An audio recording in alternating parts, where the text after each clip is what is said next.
Is it possible to speak on behalf of a deity?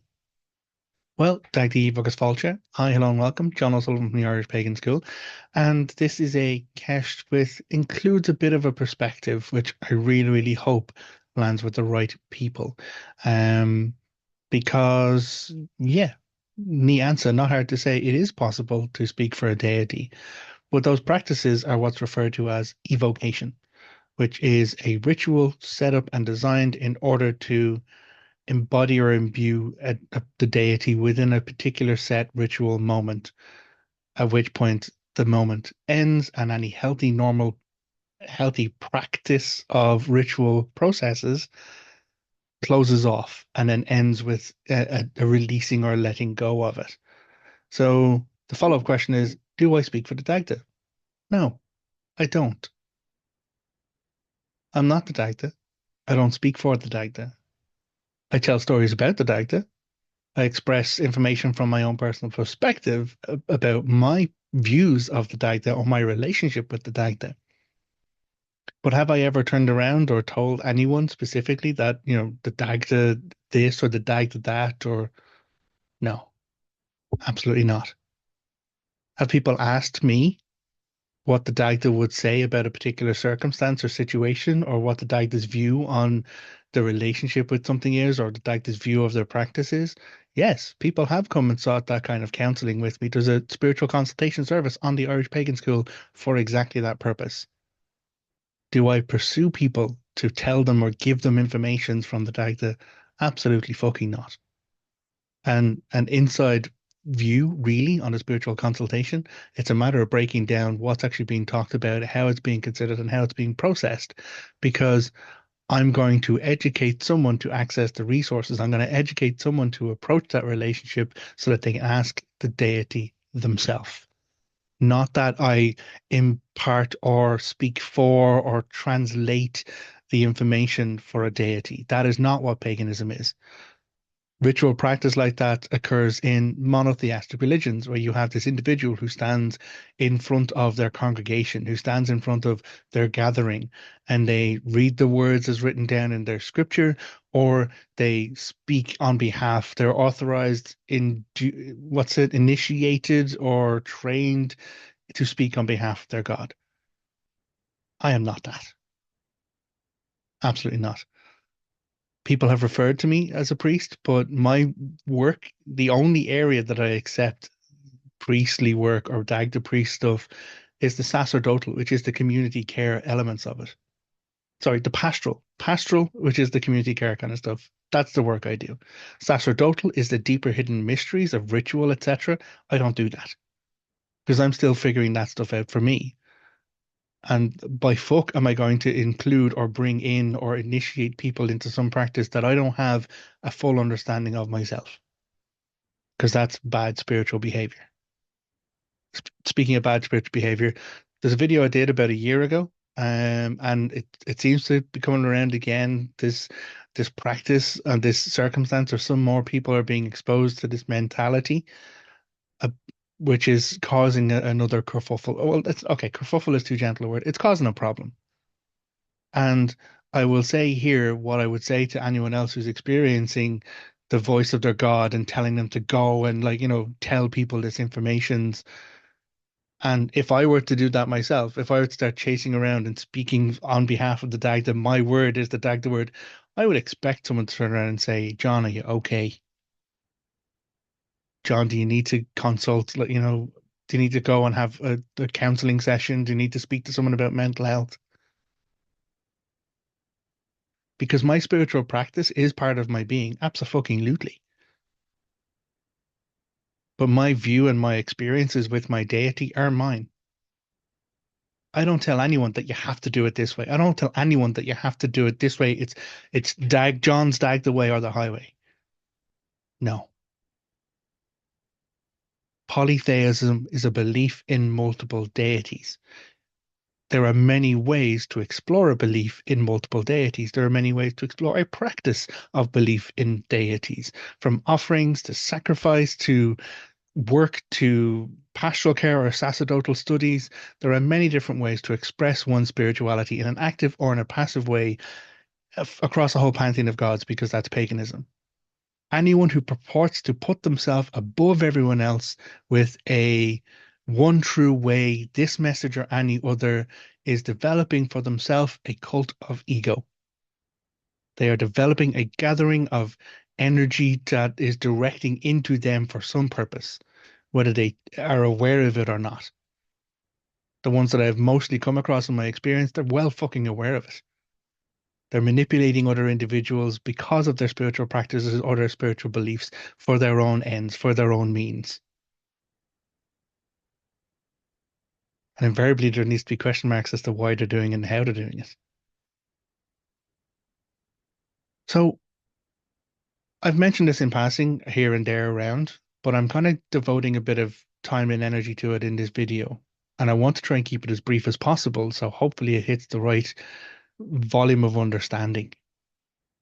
That I'm not burying the lead in some long ramble here. I am not the Dagda. I am not a reborn Dagda. I'm not a manifestation of the Dagda in any way, shape, or form. I do not claim that. I do not seek that. I do not pursue that. No one in the Irish pagan school claims, seeks, or purports themselves as the embodiment of a deity. No. Does Irish polytheism include transmigration of spirit? Yes. Have I gone through transmigration of spirit myself? From my experiences, yes. I have explored past life work. I have gone into that work in my shadows psychology. From a psychological point of view, I am exploring that all of the fucking time. And it's difficult knowing that I died in a particular place, knowing that I was murdered in another particular place, knowing that very few of my previous lives I got to live to ripe old age. Maybe that's my own craziness. I don't know. But do I believe I'm the transmigrated spirit of a deity? Fuck no. Would I want that? Fuck no. So people external to me look at me and have said to me that I embody a form of healthy masculinity. Great. People look at me and talk like say that I embody um, a gentle yet secure form of masculinity, that I embody emotional intelligence. You know why I do that? Because I have put the work in and I have learned it, not because I am some mystical manifestation of an ancient Irish god. My belief in the Dagda has helped me do that. My understanding and my exploration of ancient Irish story and mythology and my approaches of ritual and sacrifice and offerings has helped me do that. But it's me who's done that work. Now I write stories, works of fiction, which are inspired by the ancient Irish mythology. I don't claim that they're a new testament of the Dagda. I'm very clear that this is a work of fiction. I'm very clear where I'm like, okay, this is me trying to figure out my own relationship with this fucking God.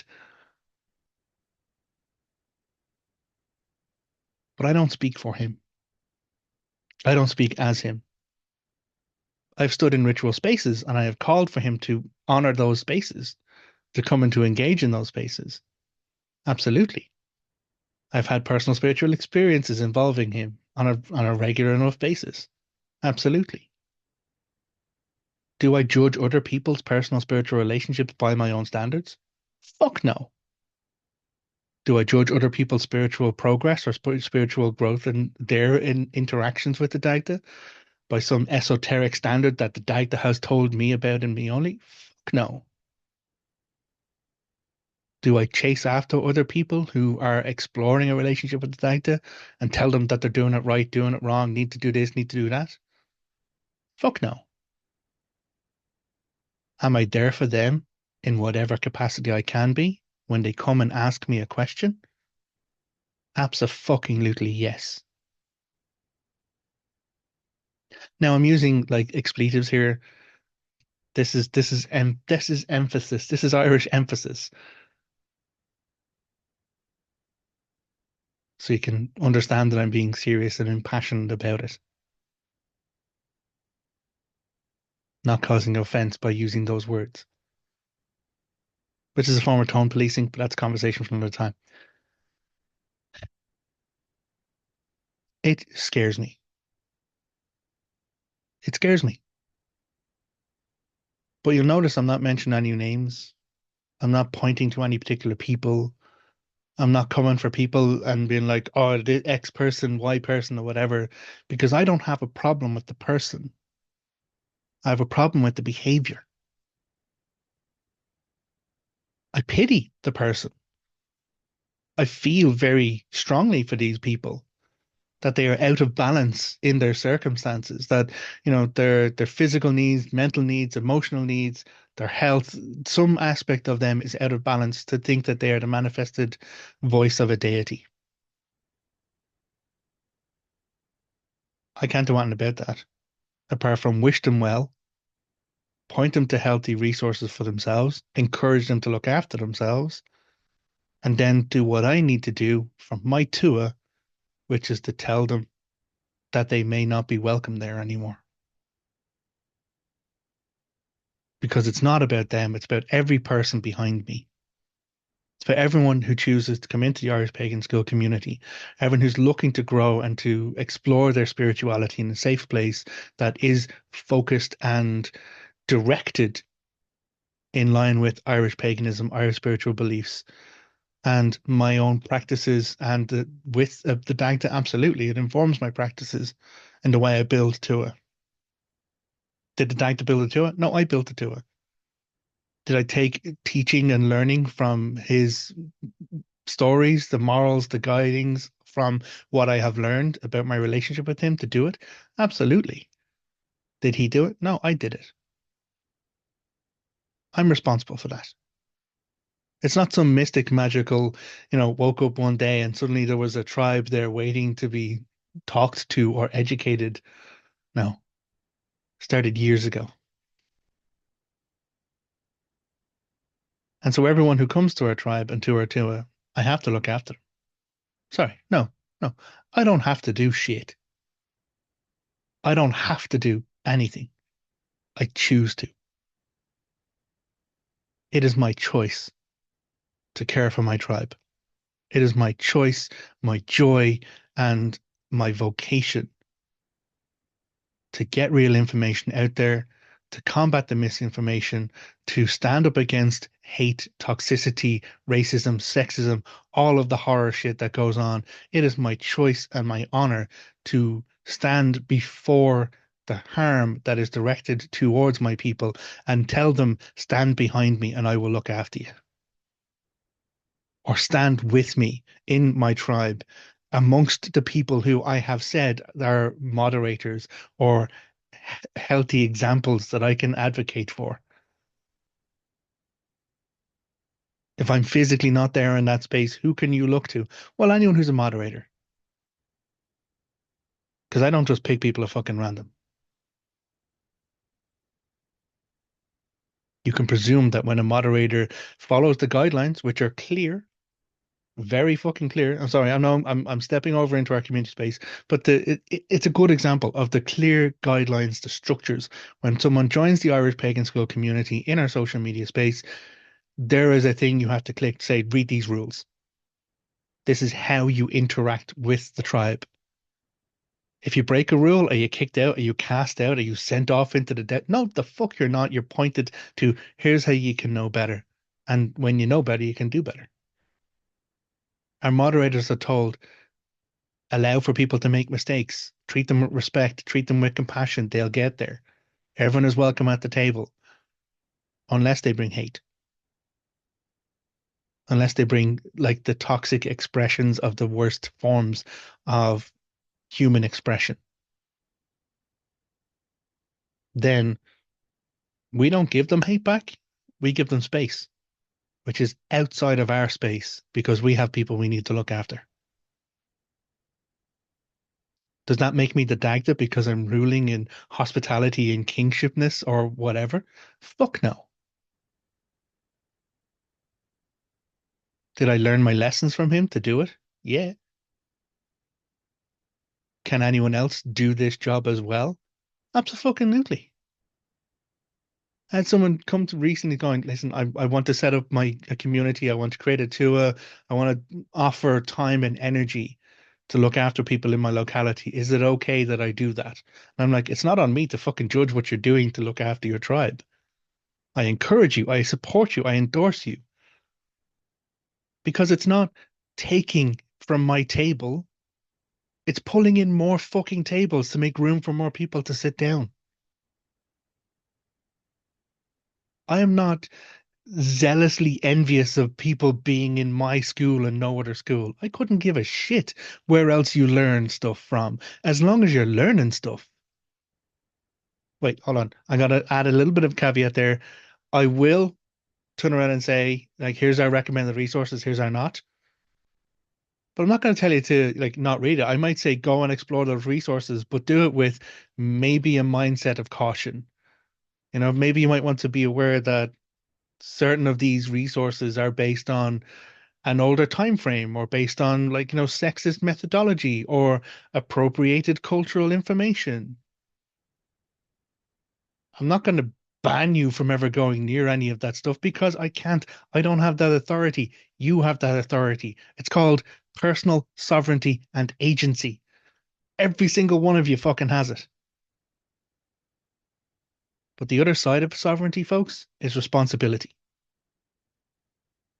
And there's a big drive for people seeking personal sovereignty. I support that every single fucking way it comes. But you have to be aware that once you stand as a sovereign entity, once you kind of take on board this work and do it for yourself, you are responsible. Not me, you. And a lot of the power and empowerment that actually comes from doing that work, from exploring that shadow self, from integrating all of your trauma and getting beyond it, is responsibility. We're now capable of taking responsible steps. We're able to take and demand people respect us, respect our boundaries, because we're responsible for maintaining those boundaries.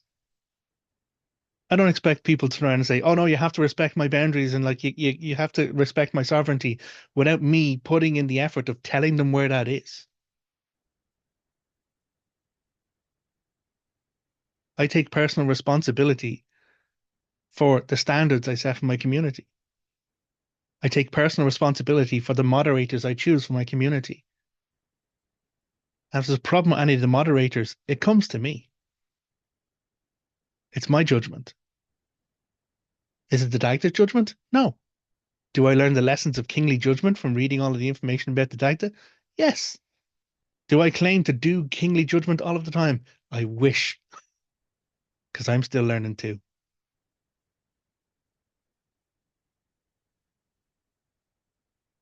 Feel like I've skewed slightly and I'm aware that I am getting into rant territory, so I do need to bring it back a little bit.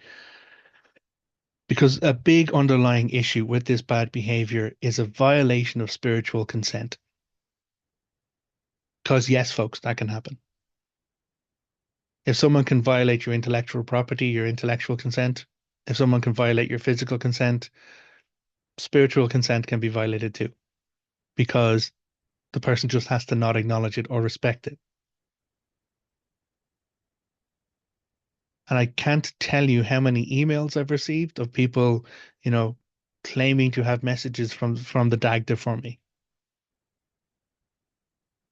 without me going and asking, without me seeking.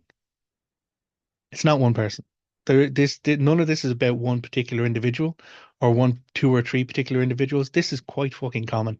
I get a load of emails with people dumping their emotional trauma of their dreams, or they had dreams about me, or they had dreams about the Dagda, and they're expecting me to diagnose their dreams for them.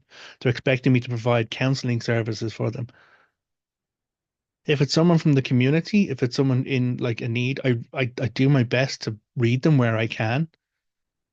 But I can't tell you how many emails I've received, and it's like, "Oh, I had this dream the other week, and it is just a pure explosion of the person's own stuff, which has zero relevance to me, or even a question about the Dagda or a question about the teaching. Do I hate them for it? No. Is it bad spiritual behavior? Yeah, because I didn't consent to that. Can I do anything to help them? I'll try. Where I have the bandwidth to do it, I can. I do try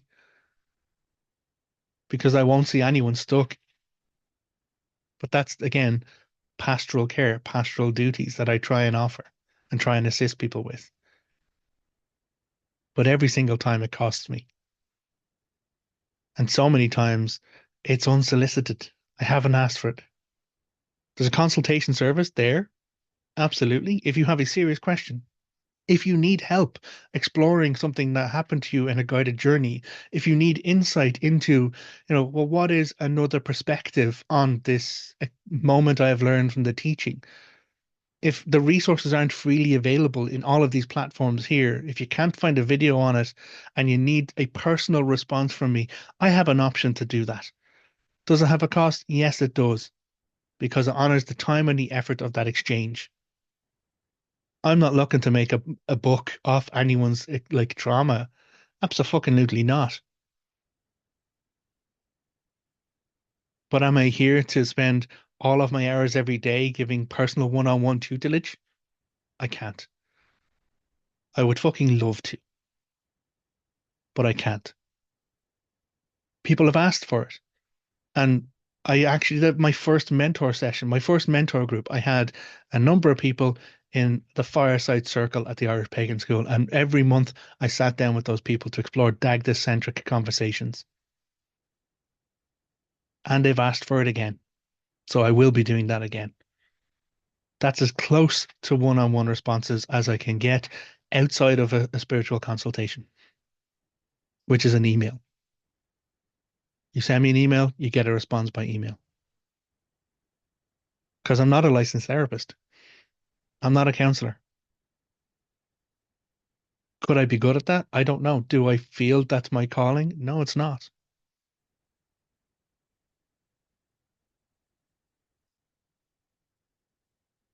Bad spiritual behaviors are all around us. I'm not coming for anyone. I'm not, I said, in most cases, I'm saddened that that's what's actually happening. What I'm coming for is those bad behaviors. I'm calling out those bad behaviors because it's only if we collectively as a tribe, if we as people realize that we've been non-consensually divinationed on, we've been non-consensually dream dumped at. Where is my agency in that? Where is my sovereignty? If someone comes thinking that they can just tell me a message from the Dagda, or tell Laura a message from the Morrigan, or come and talk to me about like, how Monanan is pissed at me for some reason. Do you think my altar spaces here are empty? Do you think I don't visit and sit with my gods on a regular basis? You think I'm not open to the Dagda talking to me all the fucking time? Fucker has my direct dial. Fucker has me on speed dial, folks. I don't even get a "Hey, how's it going" message. I just get straight into the business. He doesn't send me a "Hi, how are you doing today?" He's like, "I need you to do X, Y, and Z," because I work for him. Do you think he's going to pass someone else a secret note to come back and tell me about it if he's not going to actually express that to me directly? Could I be completely wrong in that too? Absolutely. Do I seek Tagta insight from other people? I wish there were people I could. Do I seek spiritual insight and spiritual, like, assessments or double checking my spiritual self with other people? Absolutely. Do I expect other people to chase up on my spiritual business and inform me about my spiritual business? No.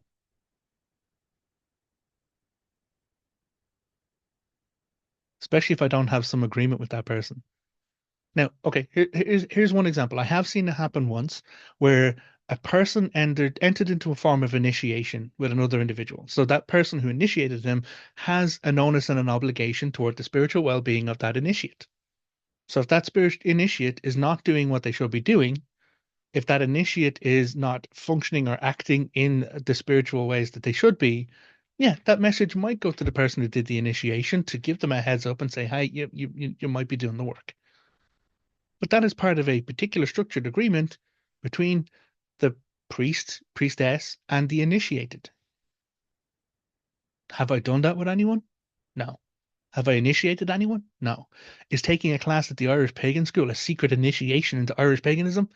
No. Is this all a cult of personality with Jon at the center of it? Fuck no. Because I don't want that shit.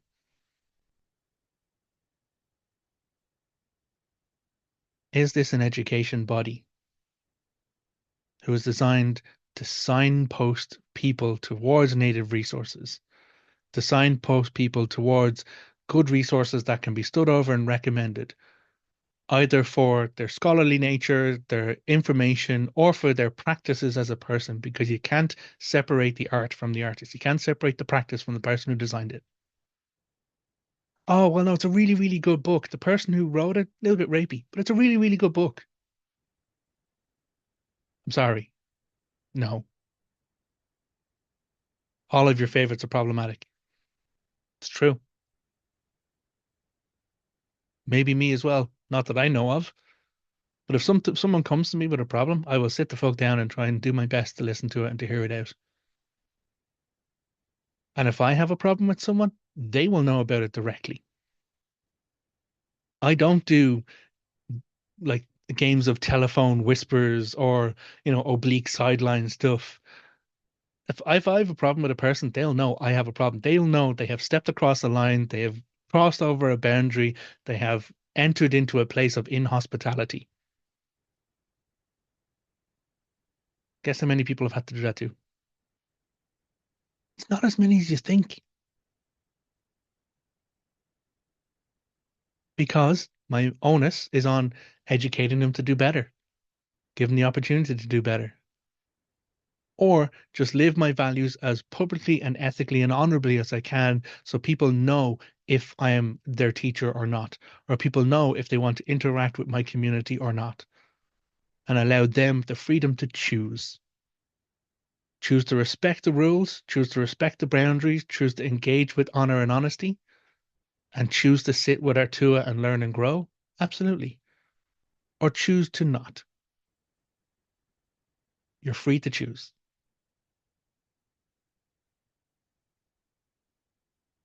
So I might link that other video to bad spiritual behaviors. Probably will. That's probably the best thing to do. Because again, folks, it's not a person I have a problem with. It's not an individual I have a problem with. It's not a community. It's not a gathering. It's not a group. It's not a church. It's none of those things I have a problem with. Time and again, I come for the bad behaviors. And violating the rules of consent, bad behavior. And that's what it is. Think about it that way. Think of it from the point of view of energetic and spiritual consent. The same thing applies with blessings. I've had someone spray holy water on me thinking they're doing me a fucking favor. I was standing out at a protest. It was during the abortion rights, the repeal of the Eighth Amendment. Like abortion rights is the wrong way. It's the protests that were going on around the referendum to appeal the Eighth Amendment. The Eighth Amendment was about the rights to choose, the person having a right to choose in Ireland. And so there were these groups going around, horrible fundamental Christians with terrible iconography. And so myself, Laura, and our youngest took a full-scale tricolor that I have. It's actually over there that I got from my dad. I put it on two lengths of like pole, and we went out and unrolled the tricolor and put it in front of their banners. I just literally stood in front of them. I didn't address them. I didn't get into fights with them. I wasn't there for that. I was there to protect people driving past from seeing horrific images on their like large printed out banners.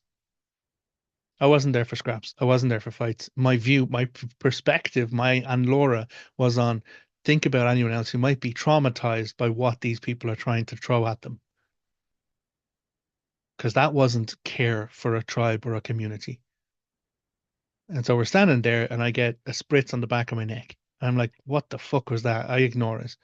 I then look over and I see a person with multiple crucifixes around their neck, whole lot of holy medals in their hat, and they have a spray bottle and they spritz Laura as well. And Laura's like, what the fuck is that? I was like, he starts praying at us. That it's holy water, he's praying at us. Now we've already called the guards because it's civil disturbance matter. The guards turn up and she begins to take a statement, and I'm like, this is what's happened.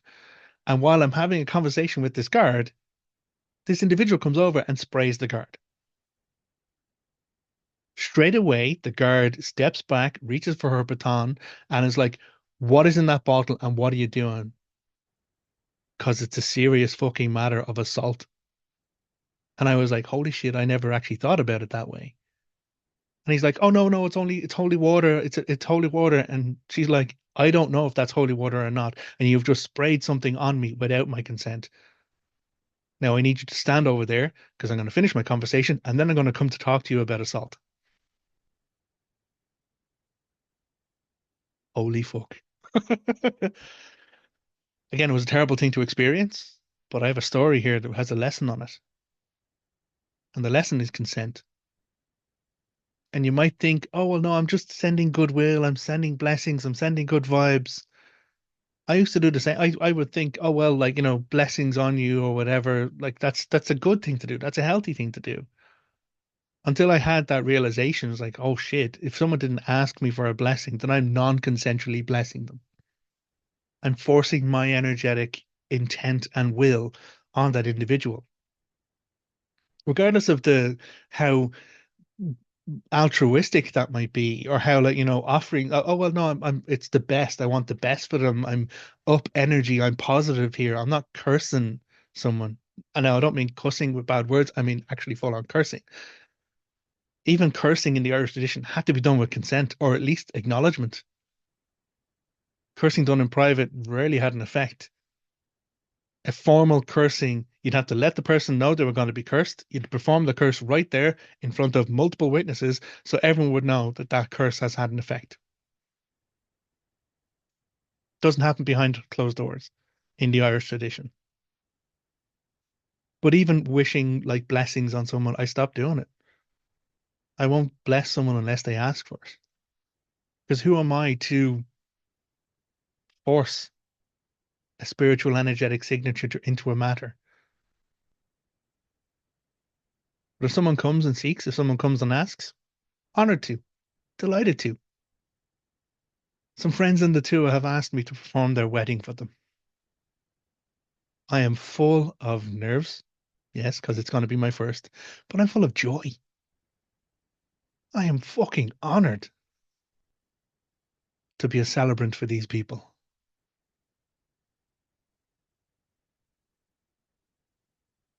They've asked. I'm honored. And I will bring the best and shiniest and fullest and warmest energy I can to that moment because it's been asked for. The consent is there. So I'm going to shiny up my fucking shoes and everything. And that is the joy of it. The exchange of that ask, that enthusiastic interaction, as opposed to throwing a blessing at someone who isn't looking for it, isn't seeking it, isn't asking it, or throwing divine messages or divination readings or whatever.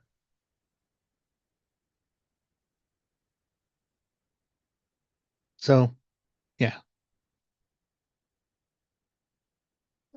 if it were just me, I'd get on with it. If this was actually just about me and my personal opinions for me in my life, I'd just get on with it. I'd be like, yeah, okay, sorry for you. Look after yourself, take care. But it's not just about me.